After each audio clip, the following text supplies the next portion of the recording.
Assalamualaikum warahmatullahi wabarakatuh. Waalaikumsalam warahmatullahi. Alhamdulillah wassalatu wassalamu ala Rasulillah wa ala alihi wa sahbihi wa man tabi'ahu wa mawalah. Apa kabar jamaah? Sehat semua? Alhamdulillah rabbil alamin. Al-Quran ketika turun tidak merubah manusia menjadi makhluk lain, tetap menjadi manusia. Yang dia rubah apa? Cara pandang manusia melihat hidup.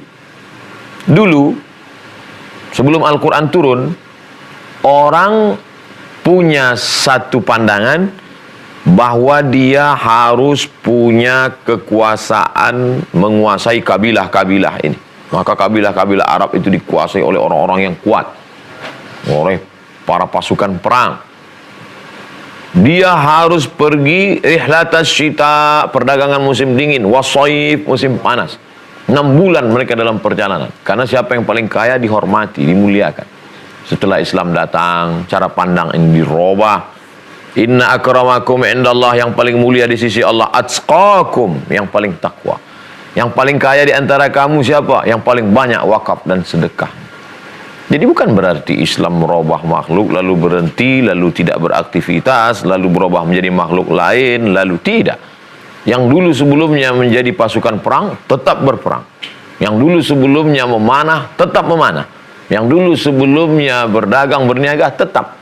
Tapi target visi misinya yang berubah. Yang sebelumnya dunia oriented, setelah itu dia mulai melihat dunia ini hanya sebagai jembatan saja. Dunia ini hanya sebagai jalan saja. Wasilah akhir dari puncak perjalanan itu adalah bagaimana merebut akhirat dan menaklukkan dunia.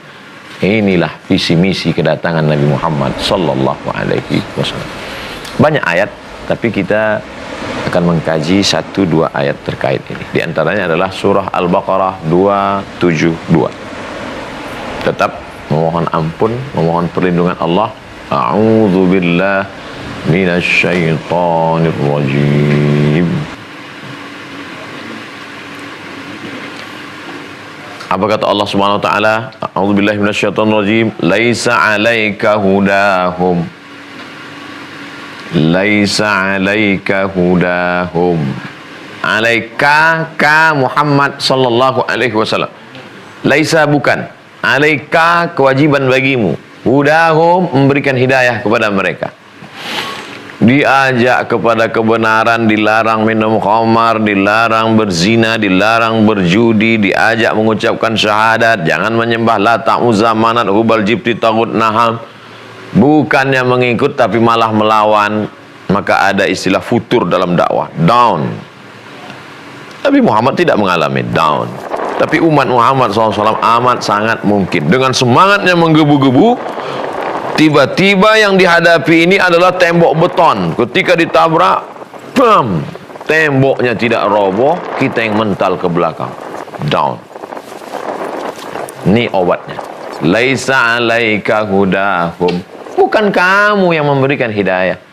Laisa 'alaika. Kamu hanya nyampaikan saja. Evaluasi, setelah itu berdoa pada Allah, sabar. Lalu masalah urusan hidayah ini punya siapa?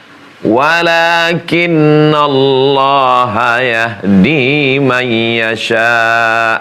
Walakin, tapi Allah yang memberikan hidayah kepada siapa yang dia kehendaki. Orang yang berdakwah ke suku pedalaman, menempuh perjalanan panjang, yang dinilai bukan berapa orang yang bersyahadat.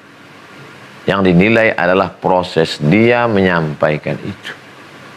Itu yang perlu dipahami dengan baik. Karena kalau tidak kita down. Membawa peralatan, memberikan bantuan, setelah sampai ke tempat lokasi dikucilkan, disepelekan, tidak mendapat penghargaan, direkam kameranya hilang, akhirnya terjadilah apa yang terjadi, lalu kemudian down. Bukan itu yang dinilai.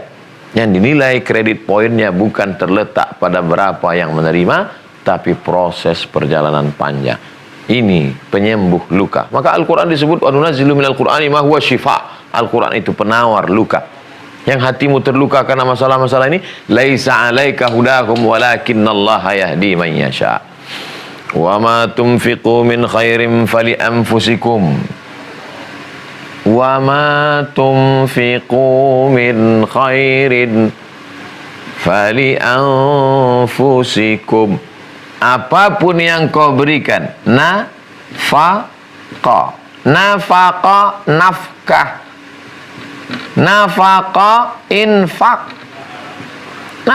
infak. Harta yang kau infakkan, yang kau berikan itu fali anfusikum, untuk dirimu, bukan untuk orang lain. Berapa goni beras yang kau bawa kemarin? Berapa baju yang kau bawa kemarin? Berapa uang yang habis? Sedih, down.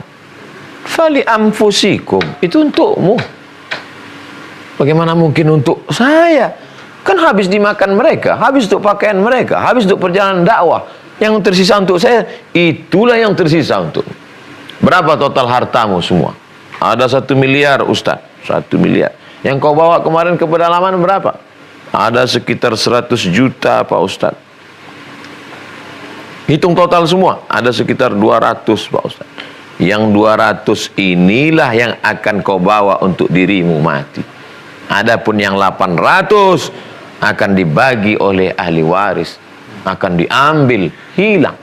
Wa ma tunfiqu min khairin fali anfusikum. Yang kau berikan untuk kebaikan, itulah sebenarnya yang akan kau bawa menghadap Allah Subhanahu wa taala. Makan dengan teman-teman di rumah makan yang megah, yang mewah, bukan lillah, tapi hanya untuk prestis dan lain sebagainya. Makan. Berapa mbak semuanya? 2 juta. Datang pengemis masuk 2.000. Mana yang dibawa mati? Yang 2.000. Yang 2 juta habis jadi kotoran semua. Ini kan cerita hidayah. Kenapa tiba-tiba cerita infak? Apa korelasinya? Kita akan lanjutkan setelah yang berikut. Ada orang yang kecewa berdakwah, adik-adik di kampus. Kenapa kecewa? Letih, Kak. Susah, Ustaz. Waktu kami sudah habis. Kamu hanya baru berkorban waktu, berkorban perasaan. Tapi pengorbanan yang paling menyakitkan adalah ketika orang berkorban harta. Kekecewaan yang mendalam, habis 1/3 gaji, habis 2,5% zakat, habis semuanya. Tidak nampak efeknya. Mana? Allah memberikan penghiburan, ketenangan. Allah mengobati hati yang kecewa. Wa ma tunfiqu min khairin fali anfusikum. Apa yang sudah kau infakkan dari kebaikan-kebaikan itu, sesungguhnya itulah yang akan kau bawa mati menghadap Allah. Adapun yang ada di dunia ini, itu akan tinggal. Lalu kemudian apa kata Allah Subhanahu wa taala? Wa ma tunfiquna illa ibtigha'a wajhillah. Wa ma tunfiquna illa ibtigha'a wajhillah. Pengulangan-pengulangan ini untuk menguatkan dalam pikiran kita. Titik, titik, titik, titik, titik. Baru 1 kali sebut. Disebut 2 kali, mulai dia menjadi garis. Agak nyata dan jelas. Tapi begitu disebut 3 kali, garis-garis mulai menyatu. Kuat dalam pikiran. Wa ma tunfiqu. 1 kali. Wa ma tunfiquna. 2 kali. Tapi ingat, yang mana yang akan dibawa mati menghadap Allah itu? Illa batigha'a wajhillah. Yang mengharapkan ridha Allah Subhanahu wa ta'ala. Makanya puncak kehidupan kita ini tidak lain tidak bukan hanya menghadapkan balasan Allah. La nuridu minkum jazaa'an wala syukura. Kami tidak inginkan jaza, balasan. Kami tidak inginkan syukur, ucapan terima kasih. Kami datang ke kampung, ke desa ini hanya ingin supaya kita menebarkan kedamaian Islam. Kami tidak ingin penghormatan, ucapan terima kasih. Kami hanya ingin mengharapkan balasan dari Allah Subhanahu wa ta'ala. Tapi tulus, ikhlas. Ada juga sebagian orang mengatakan, kami tidak ingin dihormati, tapi tolong hormati kami. Apa sebenarnya yang kita inginkan? Andai di balik itu ada keuntungan materi, andai di balik itu ada profit, andai di balik itu ada maslahat kebaikan, akan kembali ke ibtigha wajhillah. Akan juga digunakan untuk mencari ridha Allah SWT. Berputar di situ juga. Berputar. Tidak untuk yang lain. Ketika rusak keikhlasan ini, rusak niat baik ini, maka hancurlah semuanya. Hubungan antara hidayah dengan materi tidak bisa dipisahkan sama sekali. Dapat hidayah orang kota Al-Madinah Al-Munawwarah, bersyahadat asyhadu an la ilaha illallah wa asyhadu anna Muhammadar Rasulullah. Berapa panjang perjalanan dari kota Madinah balik mundur ke kota Makkah, dari kota Makkah masuk ke kota Madinah 500-600 km. Hari ini kita tenang naik mobil pakai AC, tapi zaman Nabi Muhammad SAW mereka menunggang unta 8 hari 8 malam. Biaya perjalanan itu makan 3 hari 3 malam. Siapa yang membawa? Asma binti Abi Bakar. Dari mana? Dari rumah Abu Bakar Siddiq. Perjalanan panjang naik onta. Ontanya punya siapa? Makanan selama 8 hari 8 malam. Menyewa guide penunjuk jalan. Siapa itu punya cerita? Abu Bakar Siddiq radhiyallahu anhu. Oleh sebab itu bercerita tentang hidayah dengan harta, support materi tidak terlepaskan. Maka umat Islam kalau ingin hidayah sukses, maka punya basic ekonomi, kekuatan yang baik. Itu dikatakan Nabi SAW. Ini ayat Al-Quran. Al-mu'minul qawiyyu, seorang mukmin yang kuat ekonominya. Khairun, lebih baik. Wa ahabbu ilallah, lebih dicintai Allah. Ahabbu ilallah, jatuhnya cinta Allah kepada seorang hamba karena kemampuan dia untuk mensupport, menolong saudaranya. Untuk apa Al-Quran bercerita tentang fakir miskin, anak yatim, orang susah? Untuk apa Allah bercerita itu? Kalau bukan ada yang punya kelebihan. Kelebihan ilmu, kelebihan harta, kelebihan finansial untuk menolong hamba Allah Subhanahu wa ta'ala. Wa ma tunfiquna illa ibtigha'a wajhillah. Wa ma tunfiqu min khairin yuwaffa ilaikum. Wa ma tunfiqu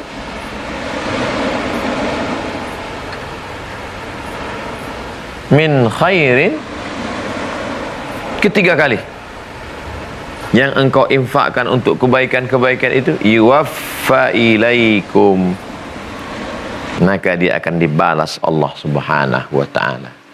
Pertama, yang kau berikan itu sesungguhnya untuk dirimu sendiri. Kedua, yang kau berikan itu mestilah untuk mengharapkan ridha Allah semata. Ketiga, yang kau berikan itu pasti akan dibalas Allah Subhanahu wa ta'ala. Yuwaffa, penuh, full.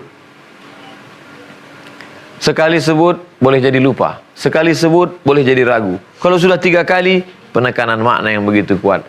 Kenapa ketika cerita kecewa hidayah tidak sampai sekali saja sudah cukup? Tapi kalau sudah cerita masalah uang, bercerita masalah materi, bercerita masalah keuntungan, sampai 3 kali.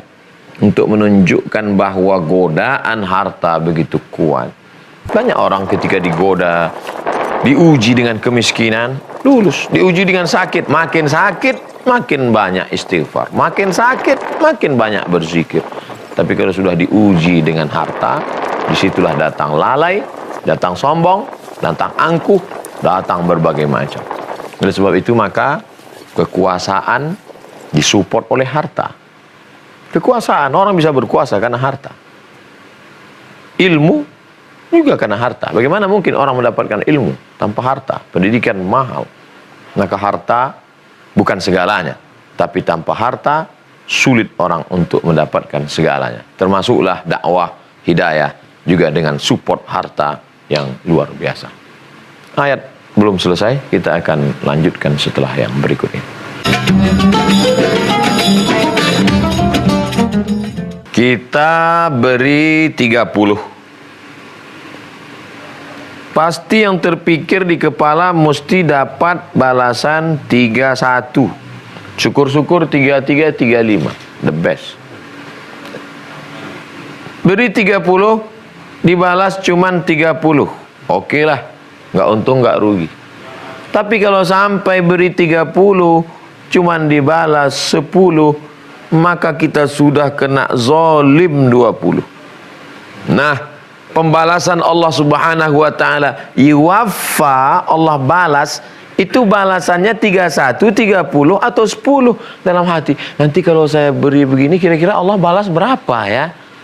Takut teraniaya. Maka Allah tekankan di ujung ayat. Apa kata Allah Subhanahu wa taala? Wa antum la tuzlamun. Antum, kamu yang orang memberikan hartanya, la tuzlamun, kamu tidak akan dianiaya. Yakin dan percaya kamu tidak akan teraniaya. Modalnya dari Allah, nyawanya dari Allah, ruh jasadnya dari Allah, tanahnya dari Allah. Ketika diminta Allah, ngitung-ngitung. La haula wala quwata illa billah. Masih hitung-hitung. Nanti saya dapat berapa? Tapi Allah SWT tidak menunjukkan Al-Aziz, kuasanya.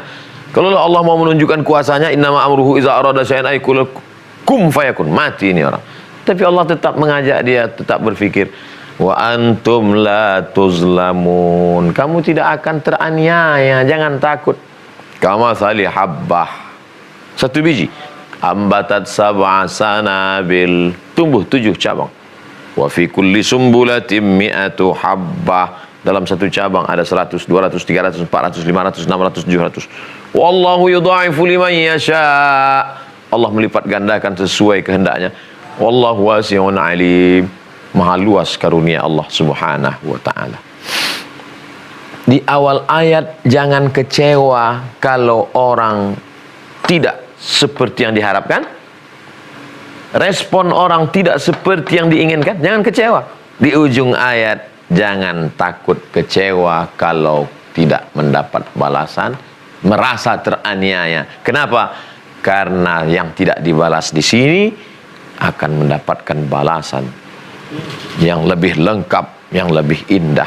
Hai orang-orang yang teraniaya di sini, jangan sedih, karena kesedihanmu tidak akan lama. Kesedihanmu akan berakhir dengan keluarnya engkau dari alam ini. Hai yang merasa punya kuasa menganiaya di sini, jangan juga bangga, karena perbuatanmu bisa menganiaya hanya bisa cukup sampai di sini. Setelah di sini nanti kau juga tidak akan bisa melakukan penganiayaan. Maka kalau memahami hakikat dunia ini, man arafat dunia hanat alaih, siapa yang mengenal hakikat dunia, maka dunia ini ringan bagi dia. Ringan bagi dia. Yang teraniaya, yang terzalimi, yang tersakiti, yang terpenjara, maka bagi dia ini ringan. Ini kan sementara aja sebelum keluar dari sini. Setelah keluar dari sini, dan orang yang dititipkan Allah harta, dititipkan Allah kuasa, dititipkan Allah ilmu, dia pun juga merasa kepopuleran ini, kekuasaan ini, kehebatan ini pun juga tidak besar-besar betul. Ini hanyalah seujung kuku kah Pak Ustadz perumpamaan dunia ini? Tidak. Jinah ba'udah, satu sayap nyamuk. Sayap nyamuk 2, satu sayap nyamuk. Satu sayap pesawat aja tidak bisa dipakai, satu sayap nyamuk. Dunia ini hanya satu sayap nyamuk. Jadi kalau kita lihat ada orang yang begitu tamak, yang begitu rakus, begitu pelit, begitu bakhil, mereka hanyalah para perebut sayap nyamuk. Ini adalah perebut sayap nyamuk. Dan kita bagian dari orang yang sibuk merebut sayap-sayap nyamuk ini. Tapi bedanya apa? Kita ingin merebut sayap nyamuk ini supaya dapat berbuat, supaya dapat ibtigha wajhillah, hanya semata mencari ridha Allah Subhanahu wa taala. Sampai di sini ada yang ingin ditanyakan? Baik. Assalamualaikum warahmatullahi wabarakatuh. Waalaikumsalam warahmatullahi wabarakatuh. Ustaz, saya mau nanya, dari pemaparan Ustaz tadi sangat jelas bahwa ada kesinambungan antara hidayah dan materi agar terjadi syiar yang lebih baik. Terus sebaik-baik muslim adalah yang memiliki kelebihan secara materi, salah satunya. Tapi Ustaz, kita nggak bisa menafikan juga kondisi sosiodemografi sekarang. Misalnya sangat banyak saudara-saudara yang hidupnya di angka kemiskinan gitu Ustaz. Tapi udah pasti mereka nggak boleh kecewa kan Ustaz ya. Terus bagaimana mereka ini, saudara-saudara kita juga bisa meluangkan atau modal apa yang harus mereka punya agar tetap bisa melakukan syiar Islam. Tapi Ustaz, dengan catatan bahwa mereka di sini tidak memiliki kelebihan ilmu, tidak memiliki kelebihan materi. Terus yang kedua Ustaz, gimana saudara-saudara kita ini yang tidak memiliki harta yang lebih baik ini bisa tetap memiliki anak yang nantinya memiliki ilmu pemahaman agama yang baik, karena kita juga tidak bisa menafikan bahwa sekarang biaya untuk belajar itu mahal. Udah Ustaz, cukup. Assalamualaikum warahmatullahi wabarakatuh. Waalaikumsalam warahmatullahi wabarakatuh. Jangan membatasi pintu surga dari satu pintu saja. Yang kaya bagaimana mengetuk pintu surga? Dengan hartanya. Man bana masjidan, siapa yang bangun masjid, banallah mithlahu baitan fil jannah, dibangunkan satu tempat istana dalam surga. Yang kaya. Kami tidak kaya bagaimana? Ada pintu lain. Man shalla itsnatai asyrata raka'ah, siapa yang salat 12 rakaat, banallah bahu baitan, bunyalahu baitan fil jannah, dibangunkan satu tempat. Bunyi hadis yang sama tapi dengan prolog awal yang berbeda. Jangan membatasi dari pintu baik. Kau yang kaya, bangun masjid. Kau tidak kaya, banyak sholat sunat, berzikir. Sekarang yang terjadi apa? Orang kaya banyak sholat sunat, orang miskin main gaple. Dunia tidak dapat, akhirat melayang. Kedua tidak dapat. Adapun sekarang orang miskin anaknya tidak bisa sekolah, berapa banyak sekarang program beasiswa, bantuan. Ustadz Somad yang tidak mampu, saya sediakan rumah kos, rumah saya, silakan. Orang kaya datang ke saya. Ustadz Somad, kata Pak Rektor, ada anak tidak mampu, cerdas, boleh di sini. Fakultas Kedokteran, gratis, beasiswa full. Syaratnya Pak, hafal 30 juz. Apakah orang miskin tidak bisa hafal Quran? Justru paling banyak kesempatan anak-anak orang miskin itu hafal Quran, karena dia tidak punya gadget, tidak punya internet, tidak punya wifi. Amat sangat besar kemungkinan. Maka satu pintu tertutup, buka pintu yang lain. Mudah-mudahan Allah membukakan banyak pintu untuk kita insyaAllah. Amin ya rabbal alamin. Terima kasih. Wassalamualaikum warahmatullahi wabarakatuh.